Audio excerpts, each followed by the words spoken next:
1800년대엔 유럽도, 1900년대엔 미국도, 1950년대엔 일본도 이머징 마켓이었습니다. 세상은 늘 변하기에 누군가는 변화의 흐름을 읽어야 합니다. 큰 흐름을 읽는 힘, 미래에셋.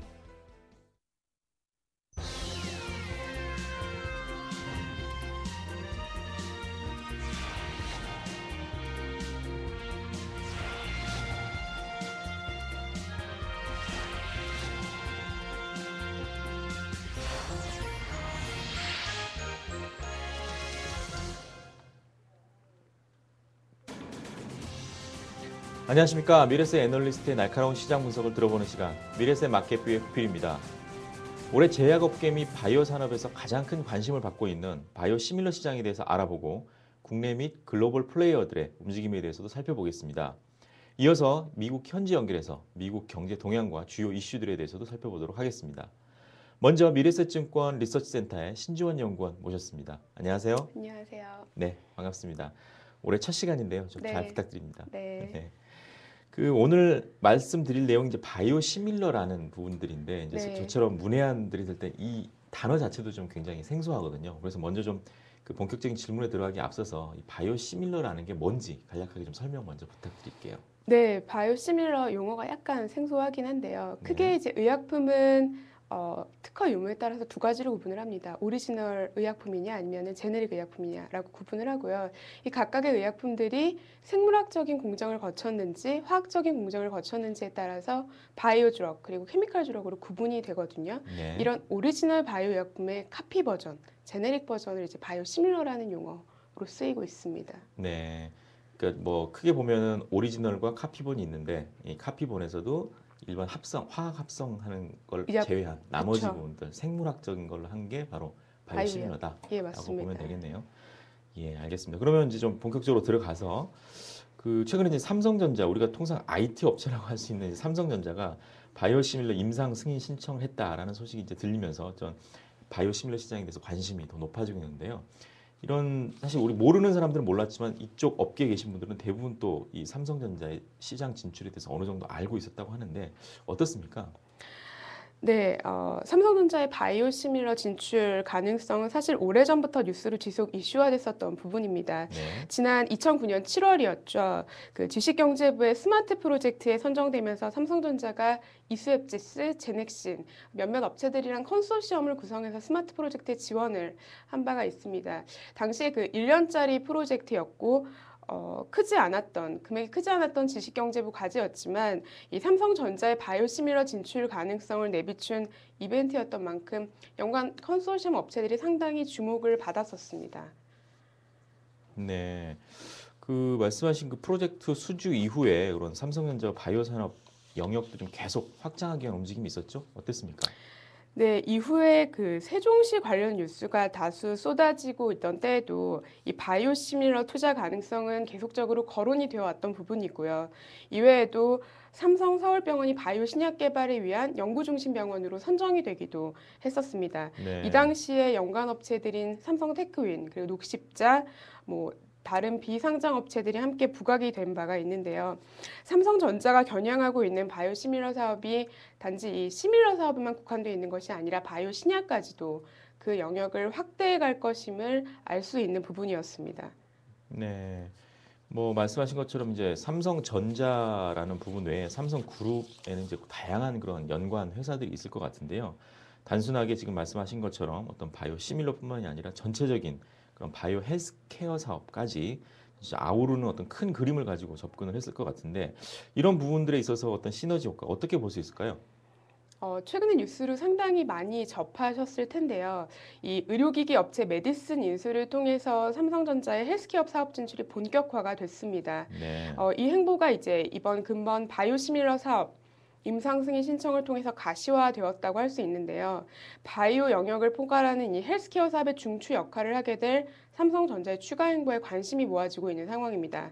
이 현재 그룹 내에서 보면 유헬스의 핵심 조직이라고 할 수 있는 삼성 SDS를 비롯해서 테크윈, 전기 같은 업체들이 진단 장비 개발 또는 유전자 정보 연관 사업 추진의 주체가 되고 있기 때문에 이 네. 해당 사업에 포지셔닝이 된 국내 업체들의 재조명이 예상이 되고 있습니다.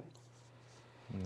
간략하게 도식화를 좀 해봤는데요. 이 보시면 삼성그룹 내에서 삼성전자를 주축으로 지금 삼성 SDS가 마크로젠, 테라젠 이텍스와 각각 인간 게놈 해독 프로젝트, 유전자 분석기 공동 개발을 진행하고 있고요.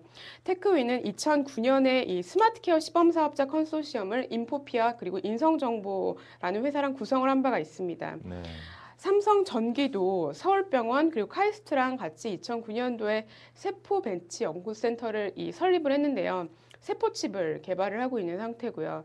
이 그룹 산하에서 바이오 헬스 분야에 있어 세부 전문 분야를 담당해서 상당히 유기적으로 움직이고 있다는 것을 확인하실 수가 있습니다. 네.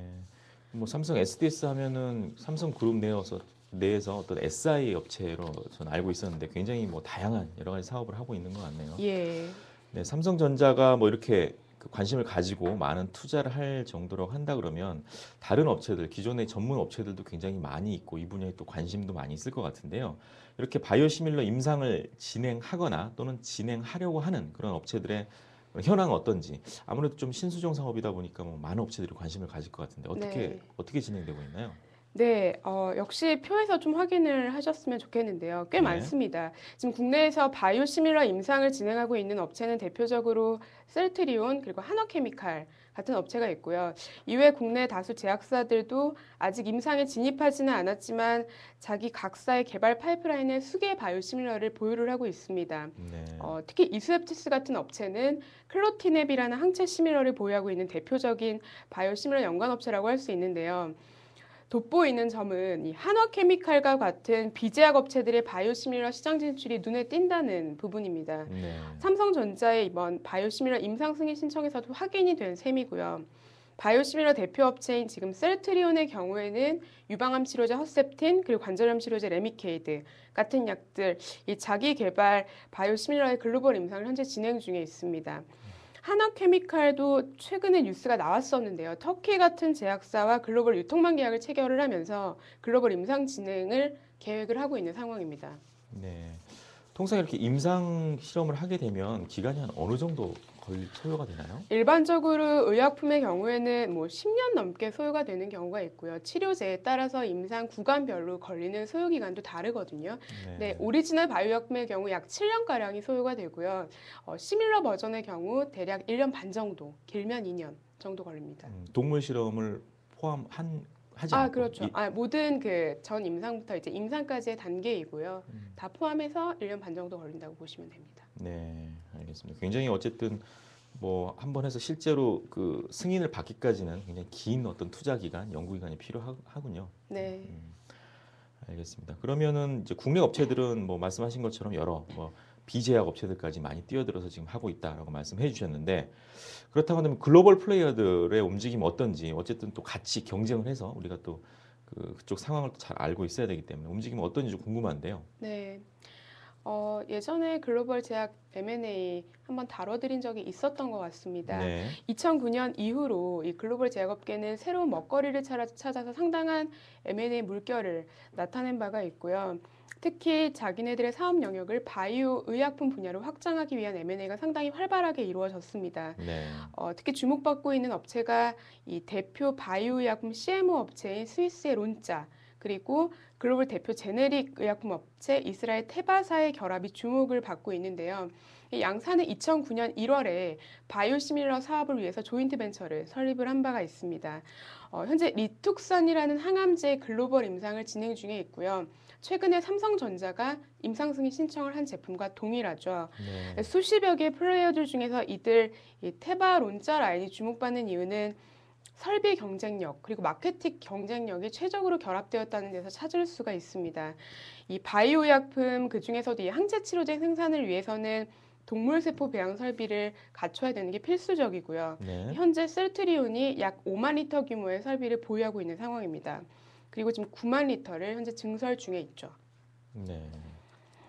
보시면 이 동물 세포 배양 설비를 약 14만 리터가량 보유하고 있는 업체가 스위스의 론자라는 업체고요.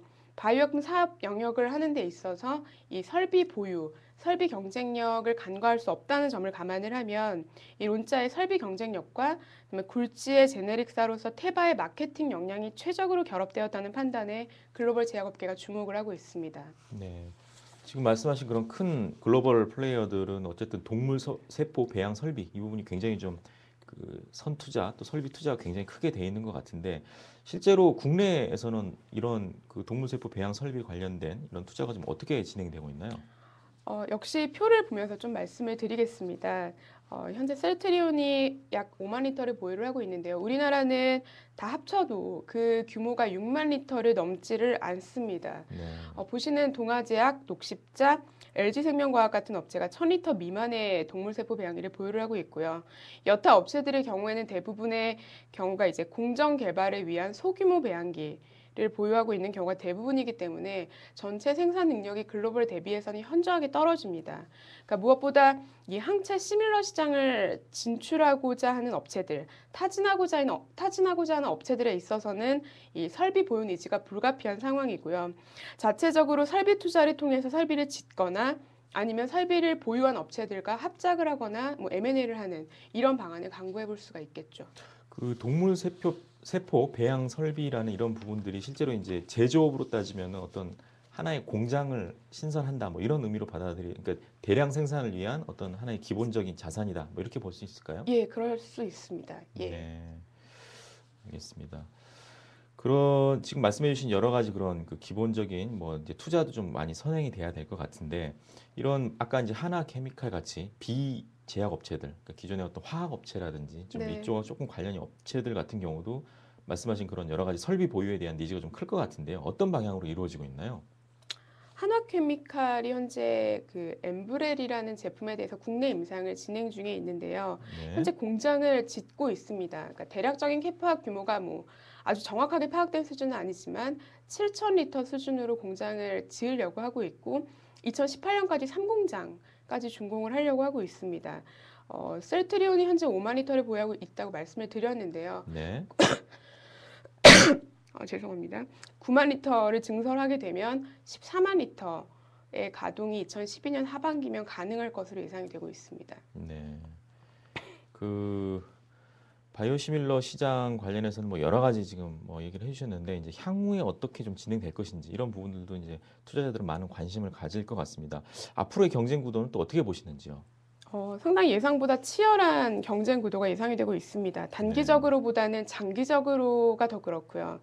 이머징 마켓의 경우 지금 특허가 걸려있지 않은 비특허 국가 지역들이 상당히 많기 때문에 네. 진입 시기가 선진 시장보다는 앞설 수가 있지만 실제 비교적인 큰 시장을 형성하고 있는 이제 미국이나 유럽 같은 이 선진 시장이 본격적으로 열리는 2015년 이후가 상당히 기대가 되고 있는 상황입니다.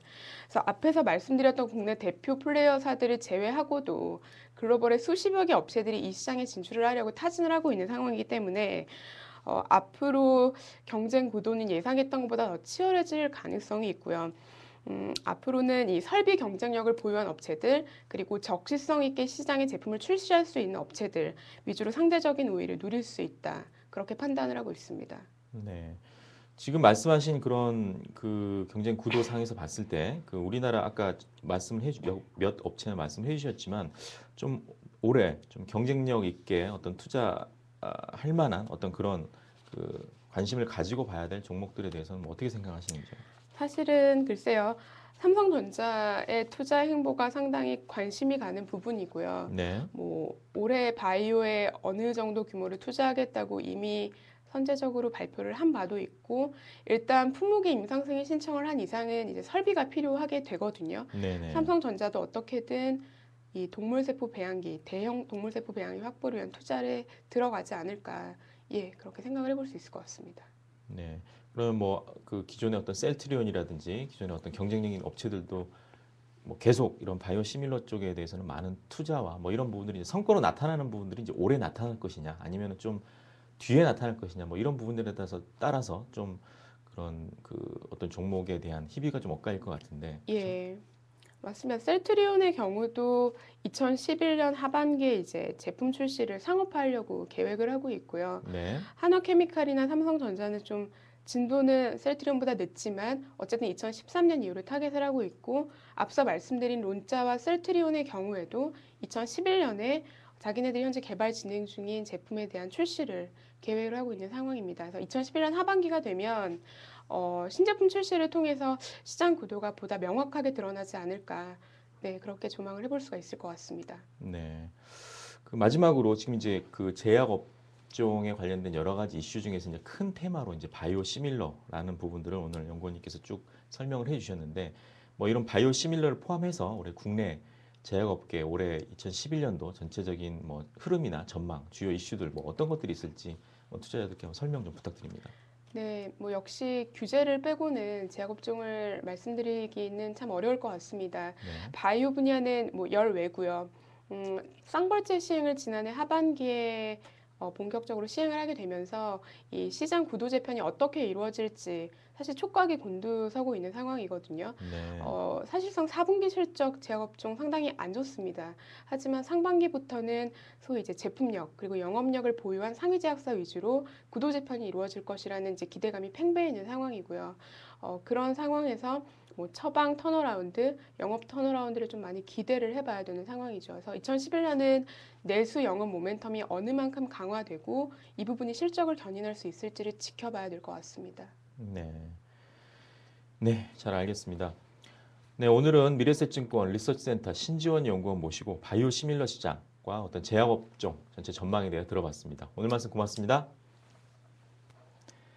네, 오늘 알아본 내용들 화면으로 정리한 후에 미국 경제 동향에 대해서 이야기 나눠보도록 하겠습니다. 잠시 후에 뵙겠습니다.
네, 오늘 해외 연결은 조금 특별하게 준비를 했습니다. 지금까지는 미래셋 자산운용 해외 법인들, 애널리스트를 연결해서 그쪽 현황에 대해서 들어봤는데요.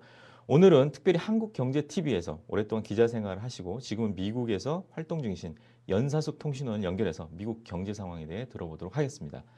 연사숙 통신원, 안녕하십니까? 네, 안녕하십니까. 연사숙입니다. 네, 반갑습니다. 2010년 작년 미국 증시는 연말 랠리를 보이면서 막판에 좀 힘을 끌어올리는 듯한 모습이었는데요. 2010년 미국 경제를 전반적으로 평가를 해주신다면 어떤 모습이었나요? 지난해 미국 경제가 어땠느냐 하는 평가는 한마디로 단언하기는 어려울 것 같습니다.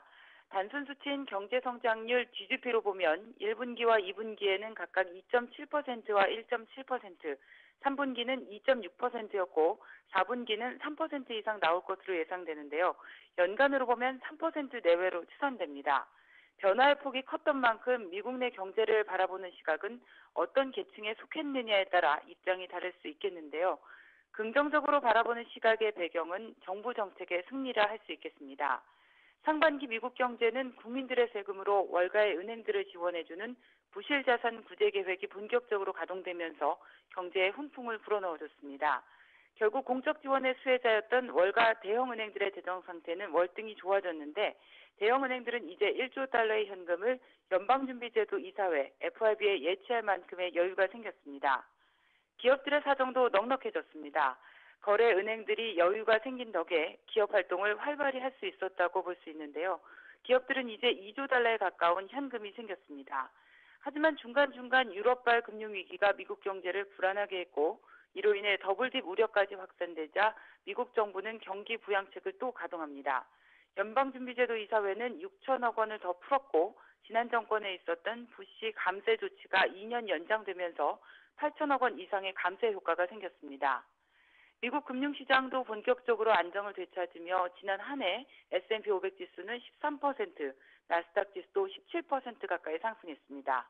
상품값도 덩달아 올라 금 가격은 27%, 은은 무려 80%에 가까운 폭등세를 보였습니다. 네, 최근 각 기관별로 어떤 세계 경제 성장률 그리고 국가별 경제 성장률에 대한 예측들이 나오고 있는데요. 미국의 2011년 올해 경제 성장률은 어떻게 예상하고 있습니까? 전반적인 시각은 긍정적입니다. 월스트리트저널이 설문조사한 결과에 따르면 성장률은 3%를 예측했습니다.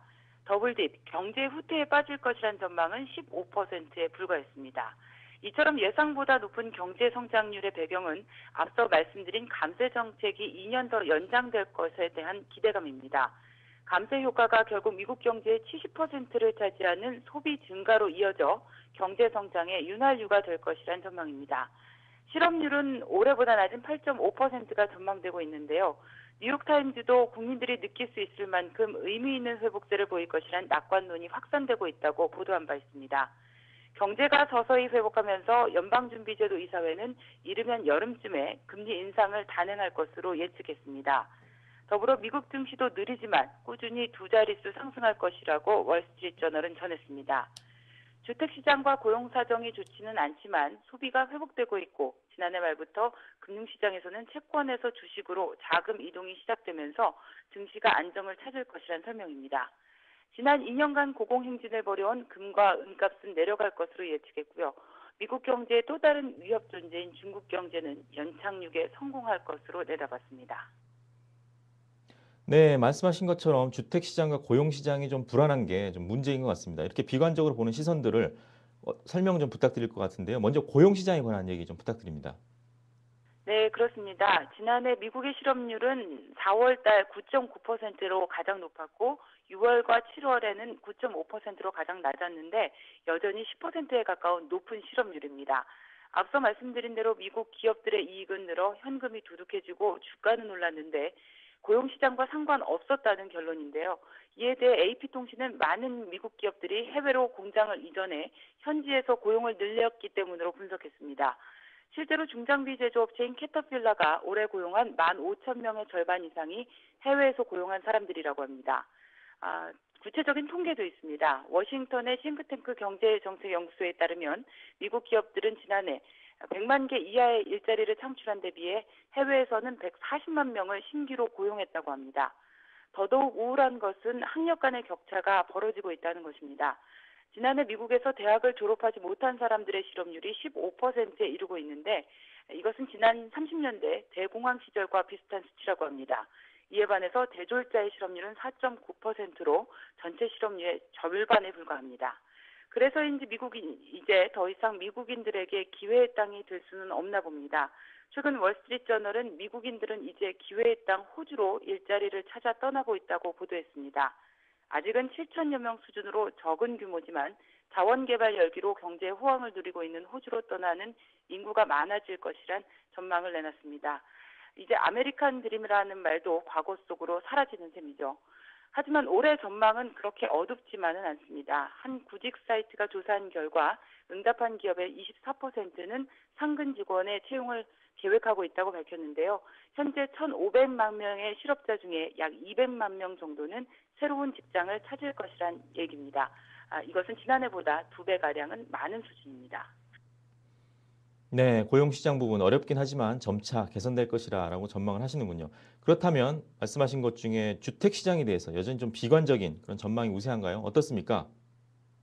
아무래도 올해도 본격적인 회복은 어렵지 않겠느냐는 전망이 주류를 이루고 있습니다. 아직 바닥을 확인하지 않았기 때문에 본격적인 회복은 빨라야 내년 이후부터 시작될 것이란 전망인데요. 실제 올 한 해만도 300만 가구 이상이 차압 절차에 빠진 것으로 추산되고 있고, 미국 내 20대 도시들의 주택 가격은 지난 10월 2년 만에 처음으로 전 지역에서 하락한 것으로 나타나 더블 D 우려를 현실화시켜주고 있습니다. 실제 가격 전망도 좋지 않습니다. 스탠다드 앤 포스 S&P 보고서에 따르면 올 한 해 주택 가격이 약 7에서 10%가량 추가 하락할 것으로 내다봤는데요. 차압 물량이 시장을 주도하면서 가격 하락으로 이어지는 것이죠. 다만 차압 물량이 어느 정도 소진되는 시점이 바로 바닥을 확인하는 순간이 아닐까 싶은데요. 그래서인지 그다지 비관적이지만은 않다는 견해도 있습니다. 최근 대표적인 비관론자인 루비니 뉴욕대 교수는 주택시장이 이미 더블딥 상태라고 진단했습니다. 하지만 아이러니하게도 루비니 교수는 최근 맨하탄 뉴욕대 인근의 고급 아파트 펜트하우스를 2008년 최고가 대비 약 25% 낮은 550만 달러에 매입했다고 합니다. 이를 위해서 300만 달러의 주택담보대출도 받았다고 하는데요. 그의 전망은 비관적이었지만 주택 구입을 위해 대출까지 받는 등 행동에 나섰다는 것에 대해 시장 전문가들은 보다 긍정적인 의미로 해석하고 있습니다. 네, 루비니 교수의 부동산 투자가 굉장히 재밌는데요. 그 투자 꼭 성공하기를 좀 기대해 봅니다. 마지막으로 2011년 미국 경제 화두가 될 만한 것들 어떤 게 있을까요? 먼저 정치적으로 오바마 대통령은 지난해 11월 중간선거에서 완패한 만큼 국정 운영에 어려움이 예상됩니다. 중간선거 완패로 하원의 경우 공화당이 다수당이 됐기 때문에 각종 법안 처리 등에 있어 어려움이 예상되지만 초당적인 국정 운영으로 어려움을 헤쳐나가겠다, 이렇게 밝히고 있습니다. 국제 정세 면에서는 경제대국 2위에 오른 중국과의 껄끄러운 관계를 얼마나 완만하게 해소하느냐 하는 점에 초점이 맞춰질 것으로 보입니다. 실제 지난해 중국은 환율 전쟁에서 승리했다고 해도 과언이 아닙니다. 미국의 위안화 절상 압력을 힘의 외교로 맞서 이겨낸 셈인데요. 줄곧 불편한 심기만 내비치던 미국도 새해를 맞아 조심스러운 변화가 감지되고 있습니다. 오는 19일에 개최되는 미중 정상회담을 앞두고 중국 달래기에 나섰다는 평가도 있는데요. 이제 미국이 절대 강자로 군림하던 시대는 가고 미국과 중국의 불편한 동거가 본격적으로 시작된 것 같습니다. 양국은 갈등과 오해, 화해 등 팽팽한 긴장 관계를 유지하면서 다양한 방법으로 협력을 모색할 것으로 보이는데요.